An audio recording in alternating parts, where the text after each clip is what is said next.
دہشت گردی کا مقابلہ کرنے کے لیے افغانستان میں امریکی فوجوں کی تعیناتی اور ہوم لینڈ سیکیورٹی جیسے اداروں کے قیام کے علاوہ امریکہ کے سول اداروں میں بھی تبدیلیاں لائی گئیں، جن میں ایف بی آئی اور امریکی محکمہ انصاف کے درمیان بہتر تعاون اور تحقیقات کے لیے ان کا طریقہ کار شامل ہے۔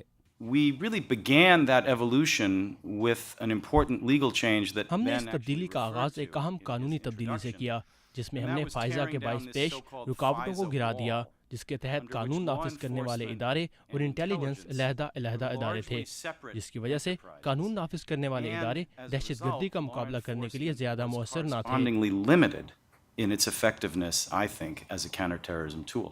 فائزہ یعنی فورن انٹیلیجنس سرویلنس ایکٹ غیر ملکی مشکوک شخصیات کی سرگرمیوں پر نظر رکھنے کا قانون ہے، جس میں 2006 میں تبدیلیاں لائی گئیں۔ امریکہ میں یہ سوچ بھی عام ہے کہ دہشت گرد عام مجرم نہیں ہیں، اس لیے ان کا مقابلہ فوج اور انٹیلیجنس سے کیا جائے، نہ کہ قانون نافذ کرنے والے اداروں سے۔ لیکن اسسٹنٹ اٹارنی جنرل ڈیوس کرس کا کہنا ہے کہ قانون نافذ کرنے والے ادارے 3 طرح سے کارآمد ثابت ہوتے ہیں۔ First, it can disrupt terrorist plots through arrest. پہلا یہ کہ اس سے گرفتاریوں کے ذریعے دہشت گردی کے منصوبوں کو ناکام بنایا جا سکتا ہے، دوسرا دہشت گردوں کو مقدمات کے ذریعے جیل میں ڈال کر غیر مؤثر کیا جا سکتا ہے، اور تیسرا یہ کہ اگر وہ تعاون کرنے پر راضی ہو جائیں تو ان سے یا ان کے حامیوں سے معلومات حاصل کی جا سکتی Or ہیں۔ their supporters via cooperation agreements. ستمبر 2001 سے لے کر مارچ 2010 تک امریکی محکمہ انصاف 400 افراد کو مجرم قرار دے چکا ہے جو کسی نہ کسی طرح دہشت گردی میں ملوث تھے، مگر نجیب اللہ زازی، ڈیوڈ ہیڈلی اور فیصل شہزاد پر جرم تو ثابت ہو چکا ہے، مگر وہ سزاؤں کے منتظر ہیں۔